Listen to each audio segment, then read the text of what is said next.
আজকে একটু ব্লগ বানানোর ইচ্ছে করছিল, তো স্নান করে এসে ব্লগটা কন্টিনিউ স্টার্ট করে দিয়েছি।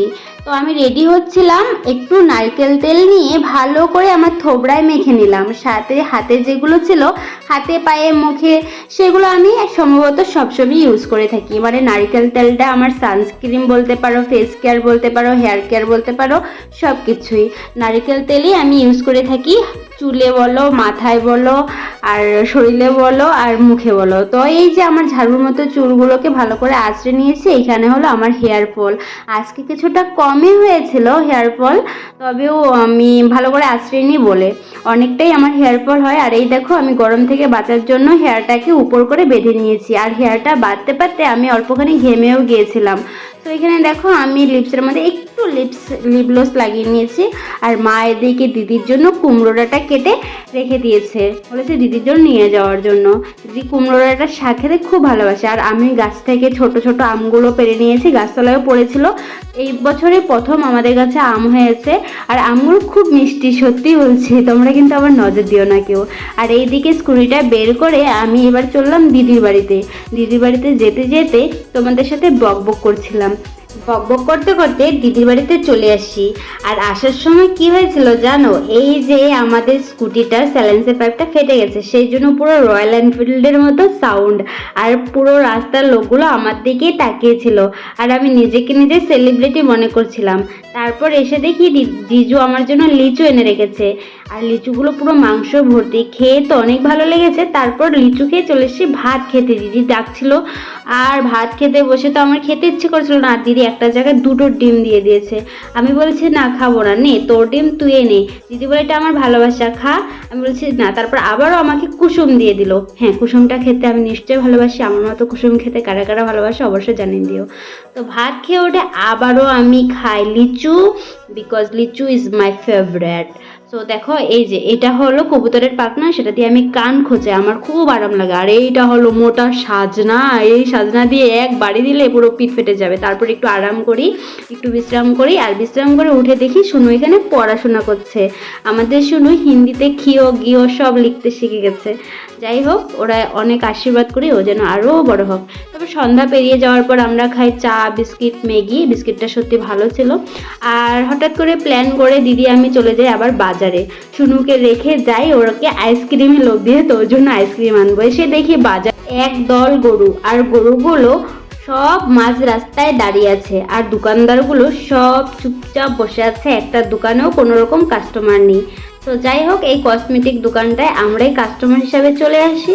আর দিদি এই ছোট ছোট ক্লিপ, কাটা ক্লিপ, সেগুলোই পছন্দ করছিল, ওর এগুলোই নাকি ভালো লাগছিল। তো যাই হোক, আমার চোখ পড়লো এখানে বড় হারটাতে। আমি মনে মনে ভাবছি এই হারটা যদি কোনো ঠাকুরকে পরানো হতো কতটাই না ভালো লাগতো। আর এই দিকে দেখো সিটি গোল্ডের যে কানেরগুলো আছে, আমার সত্যি খুব ভালো লাগছিল এই ঝুমকাগুলো। আর এইখানে আমার হাতে আছে পিঙ্ক ম্যাজিক লিপস্টিক, যেটা আমরা ছোটবেলায় স্কুলে অনেক বেশি ইউজ করতাম। তারপর হঠাৎ দেখতে পাই বাজারের মধ্যখানেই বিজেপির এই জায়গাটায় বড় পর্দায় নিউজ দেখানো হচ্ছে, মানে আজকে কে পিএম হবে সেটারই মানে গবেষণা চলছিল, আর সব লোকজন বসেছিল। তো আমরা আবারও চলে আসি অনামিকা বিউটি হাবে, বিকজ একটা এই শেডের লিপস্টিক নিতে হবে। এখানে তো লিপস্টিকের কালেকশন এতগুলো ছিল, কোনটা নেব না গোলমাল খেয়ে গেছি। তারপর আমরা চলে আসি টেলার কাকুর দোকানে, আর টেলার কাকুরে কিছু সেলাই দিয়ে টেলার কাকুর দোকান থেকে চলে আসি আমরা পিৎজা দোকানে। খুব দুর্ভাগ্যের বিষয়, পিৎজা খেতে এসে পিৎজাই পাইনি। দেখো দাদা কি বলছে, শুনে নাও তোমরা নিজেই। এই 50 রুপিস পিজাটা প্রমোশন করছে, এরা আজকে পাইছিলাম, তবে কিছু কই নাই, কারণ 50 রুপিস শূন্য লাম নিয়ে মানুষ সবাই ছুটতে গেছে, কারণ হস্তাবে বসতে পারো এই একটা কথা আছে, কিন্তু আমরা পাই নাই।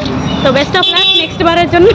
অবশ্যই 50 রুপিসের লাগে না, আমাদের পনির পিজা একটা ভালো চিজ পনির পিজার জন্য গেছিলাম, আইনসের জন্য এনে আমরা দুজন স্টেপ করুন, পাইছি না পিজা খাইতে গিয়ে পিজাই পেলাম না, এতদিন থেকে পিজার বদলে ফুচকা খাবো। হয় এটাই বেশি কথা। তারপর আমরা চলে আসি গণেশ জুয়েলার্সে, আর সেখান থেকে আবার চলে আসি আমরা টি শার্ট নিতে একটা জেন্টস আইটেমের দোকানে, কারণ জামাই ষষ্ঠী আসছে বস, জিজুর জন্য একটা টি শার্ট তো নিতেই হবে। তো দিদি এই টি শার্টটা চুজ করলো। তারপর আমরা চলে আসি আবারও ফুচকা খেতে হবে না, এদিকে ফুচকা দেখে আমার জিভ থেকে লোল পড়ছে। তোমাদের কি ফুচকা দেখে জিভ থেকে লোল পড়ে? আর অবশ্যই আমার তো অনেক বেশি ভালো লাগে ফুচকা। তো এখানে দেখো দিদি টেস্ট করছিল আর আমিও টেস্ট করছিলাম। আজকে আমি জল ফুচকা খাইনি, কারণ আজকে আমার ড্রাই ফুচকা খেতে ইচ্ছে করছিল। সব দিনই জল ফুচকা খেয়ে থাকি, বাট চলো আজকে ড্রাই ফুচকাটাই খেয়ে ফেলেছি। তারপর আমরা আবার চলে এসেছি আইসক্রিমের দোকানে। হ্যাঁ, এটা ব্লগ না, এটা হওয়াটা 18 ডে হয়ে যাচ্ছে, আমি বুঝে যাচ্ছি। তো কোনো ব্যাপার না, এই দেখো আইসক্রিম নিয়ে বাড়ি চলে যাচ্ছি। আইসক্রিমটা খেয়েই আজকের ব্লগটা শেষ করব। তোমরা আর যদি বোরিং হয়ে থাকো অবশ্যই আমাকে বলে দিও। না, আমি জানি তোমরা আমার ভিডিও দেখে অবশ্যই বোরিং হবে না। আর এখানে দেখো আইসক্রিমটা পুরো আইসে ভর্তি হয়ে গেছে গাইস। উফ, যা মজা লাগছে না খেয়ে। তো চলো, এখানে দেখো শুনু কি করে খাচ্ছে। আহা, পুরো খেয়ে পুরো জিভ নাক মুখ সব ভর্তি করে দিচ্ছে, বিকজ আইসক্রিমটা অনেক বেশি টেস্ট। তো চলো গাইস, এই ভিডিওটা এইটুকুই, দেখা হবে নেক্সট ব্লগে। ততক্ষণ জন্য টাটা।